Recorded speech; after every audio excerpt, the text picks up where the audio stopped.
कि आज एक बार कहें, आखिरी बार कहें, क्या पता तुम न रहो, क्या पता हम न रहें। मंदिरों मस्जिद की या किसी इमारत की, माटी तो लगी उसमें भाई मेरे भारत की। लहू था हिंदू का, अल्लाह शर्मिंदा रहा। मरा मुसलमान तो राम कब जिंदा रहा।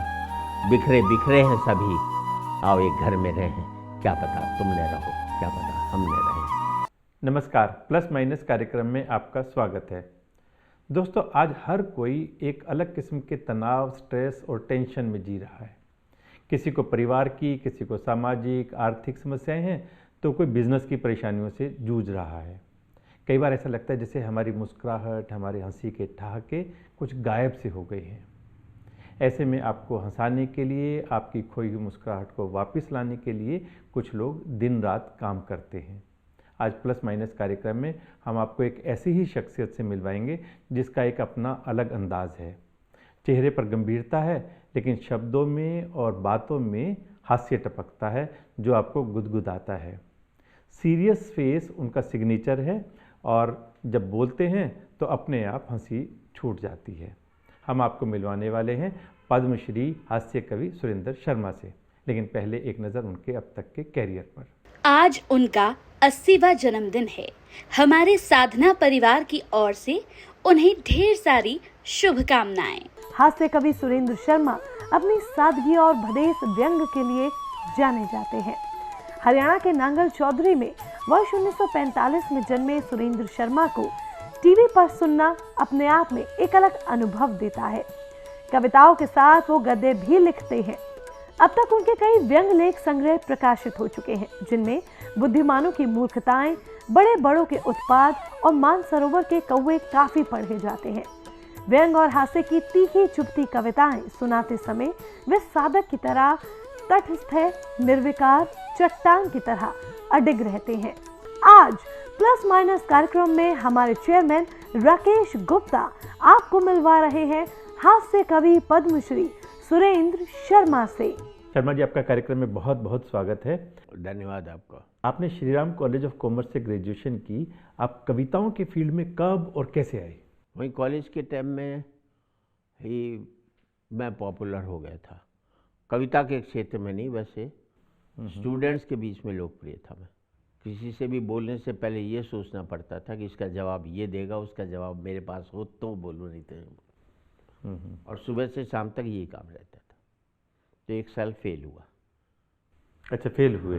तो घर से डांट पड़ी होगी? नहीं, घर वालों को, फादर को इन चीज़ों से कोई मतलब नहीं होता था। तो उन्होंने कहा क्या हो गया, फेल हो गया तो क्या हो गया, इम्तहान कोई कुंभ का मेरा जो 12 साल बाद आएगा अगले साल दे लेगा।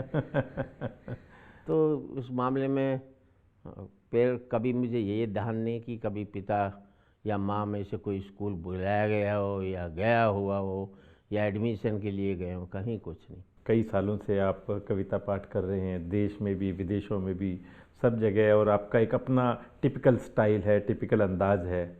आप अपने आप को सीरियस रखते हुए कैसे लोगों को हंसाते हो? मेरा मानना है कि हमें हर काम सीरियसली करना चाहिए, चाहे हंसी का ही हो। हम सीरियस कामों को भी हंसी में करते हैं, इसलिए नहीं हो पाता। पति पत्नी की खट्टी मीठी तकरार को, नोक झोंक को आप घर की चार दीवारी से बाहर निकालकर मंच पर ले आए, और अक्सर पत्नी को आप टारगेट बनाते हो। तो घर जाते हो तो पत्नी से क्या रिएक्शन मिलता है आपको? जो सारी कमाई खाएगी उसी के ऊपर कटाक्ष किया जाएगा, और किस पर किया जाएगा।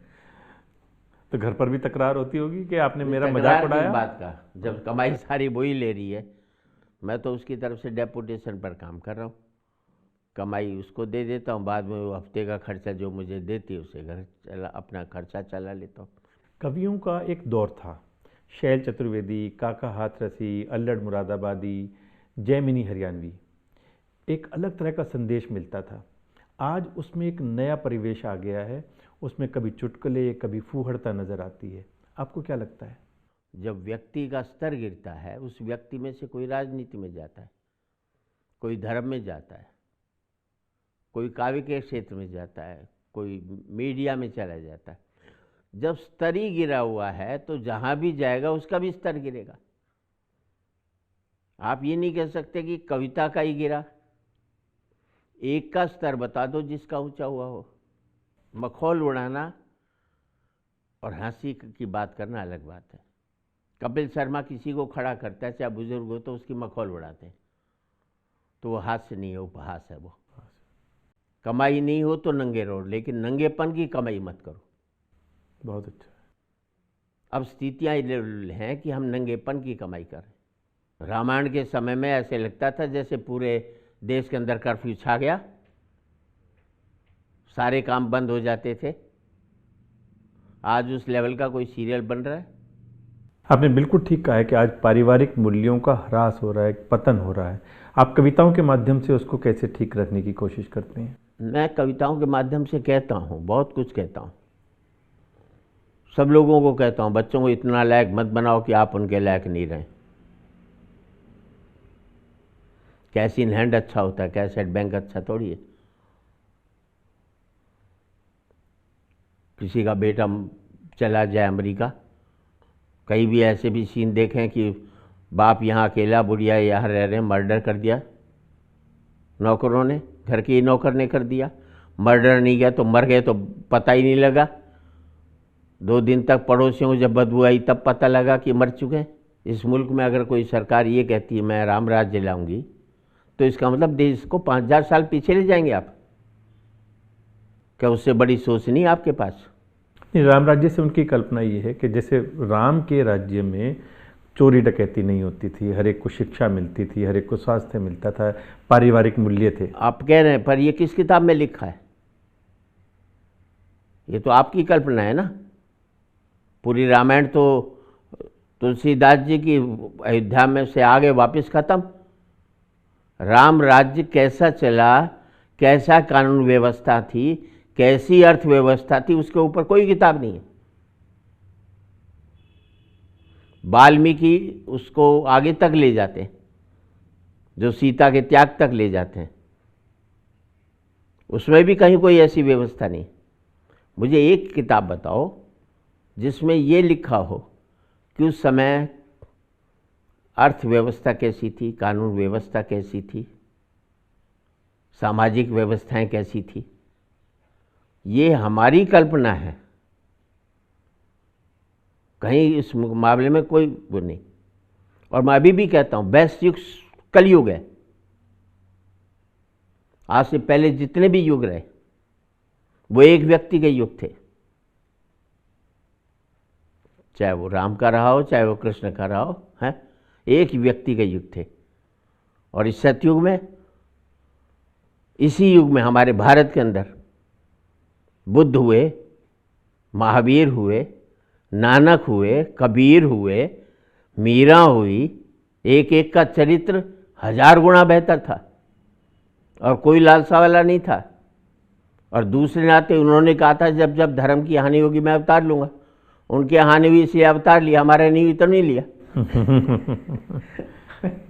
आपको लगता है आज धर्म की हानि नहीं हो रही? इतनी नहीं हो रही जितनी तब हुई होगी।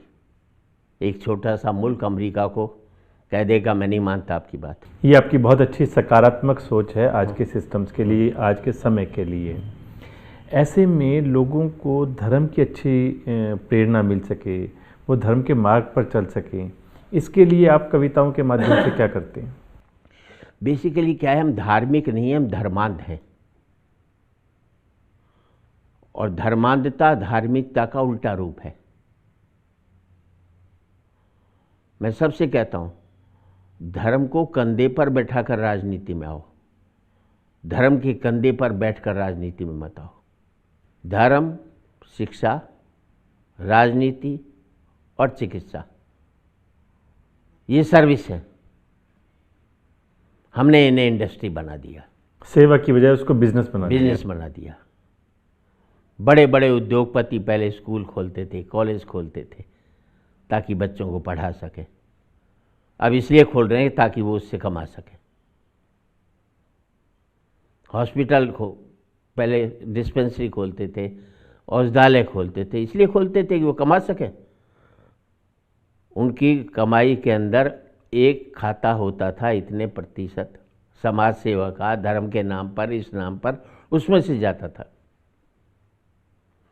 अब तो हॉस्पिटल भी खोलेंगे, उसमें भी एक हिस्सा इस बात पर नहीं जाता कि समाज सेवा का काम करेंगे। वो इंडस्ट्री बना दी है इन्होंने। राजनीति वाले धर्म की बात कर रहे हैं, धर्म वाले राजनीति की बात कर रहे हैं। तुम अपना काम क्यों नहीं कर रहे यार? हर कोई दूसरे का काम कर रहा है। न्यायपालिका कार्यपालिका को बता रही क्या करना चाहिए, कि ये काम 10 दिन में होना चाहिए। वो ये नहीं देख रही तेरे 40 साल के मुकदमे क्यों पेंडिंग पड़े। आपने पारिवारिक मूल्यों के बारे में बताया कि बहुत ह्रास हुआ है, धर्म के बारे में भी बताया। राजनीति के बारे में आप क्या सोचते हैं? राजनीति में पहले नीति थी, फिर कूटनीति आई, अब राजनीति में सिर्फ कूटनीति बची है। नीति तो दूर दूर तक इसमें गायब हो गई। मेरे विचार में इस देश की राजनीति को सिर्फ जनता सुधार सकती है। हमारा एक ही अपराध रहा कि हमने पार्टियों को वोट देना शुरू कर दिया। अगर हम अच्छे व्यक्ति को वोट देना शुरू कर देते तो हर एक पार्टी वाले अच्छे व्यक्ति को टिकट देना शुरू कर देते। फिर इस मुल्क में पार्टियां चुनाव हारती, मुल्क कभी भी चुनाव नहीं हारता। अब दिक्कत यही है, हर चुनाव में मुल्क हार जाता है, राजनीति जीत जाती है। मैं एक और कहता हूँ, हमारे ऋषि मुनियों ने बहुत बड़ा अपराध किया, जो एक जातियों के प्रति एक भेदभाव पैदा किया। मैं उन सबसे पूछता हूँ, अगर राम सबरी के झूठे बेर खा सकता है तो सबरी राम के मंदिर में क्यों नहीं जा सकती है? वो तो झूठे बेर खा रहा है, आप उसके साथ बैठकर खाना भी नहीं खाएंगे। वही सबरी राम के मंदिर में भी नहीं जाएगी। कौन सी नीति और कौन सा धर्म कहता है उनको? किस बात के धर्म के पोषक है? धर्म के विरोधी लोग हैं वो, जो आदमी को आदमी नहीं मानते। शर्मा जी, आजकल जो भी कोई पॉपुलर फेस हुआ, चाहे वो धर्म के क्षेत्र का हो, चाहे फिल्म का हो, चाहे खेल का हो या योग का हो, वो जनरली अपनी पर्सनैलिटी को कैश करने के लिए राजनीति में जाते हैं। आपके भी बहुत सारे फॉलोअर्स हैं, बहुत लोग आपको पसंद करते हैं, लाखों नहीं करोड़ों लोगों के दिलों में आपने अपना स्थान बनाया हुआ है। आपका राजनीति में जाने में कभी इंटरेस्ट रहा? नहीं, मुझे पहले कहीं भाजपा के लिए निमंत्रण मिला था सन 78 में। फिर राजीव गांधी जी ने काफ़ी चाहा मुझे, तो उनको मैंने कह दिया था कि नहीं मैम। उन्होंने कहा तुम राजनीति में आ जाओ। मैंने उनसे कहा, मैंने आपसे कब कहा कि आप कभी सम्मिल कविता पढ़ने आ जाओ? भाई मैं अपने फील्ड का बादशाह हूँ, तो आपके यहाँ चपरासी क्यों बनूंगा? बहुत अच्छी बात। वहाँ क्यों जाऊँगा? जो गए राजनीति में फिल्म वाले, क्या दुर्गति हो रही है उनकी।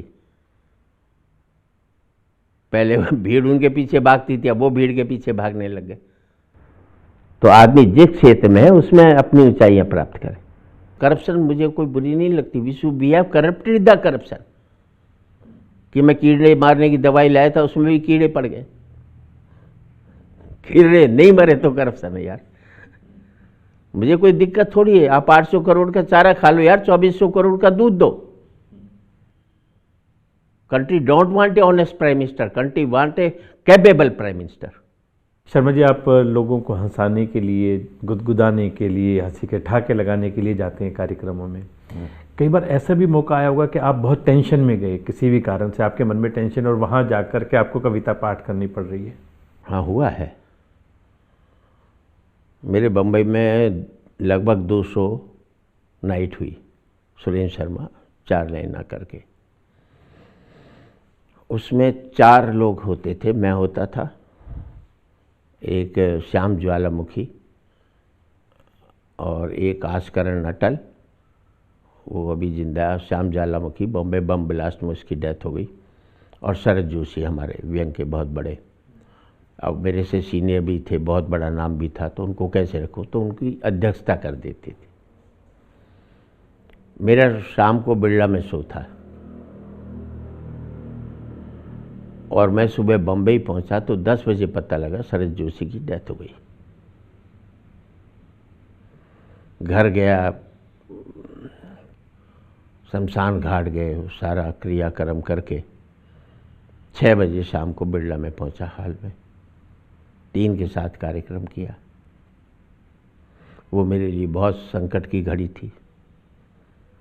खूब हंसाए लोगों को और आखिर में ये कह करके ख़त्म किया मैंने कि जिसके कंधों पर मेरा ये शो चलता था उसको कंधा देकर मैं आपको हंसाने आया हूँ आज। बहुत मुझे लगता है आप कई तरह की सामाजिक संस्थाओं से भी जुड़े हुए हैं जिनके द्वारा आप कहीं ना कहीं समाज में कुछ अच्छा काम करते हैं।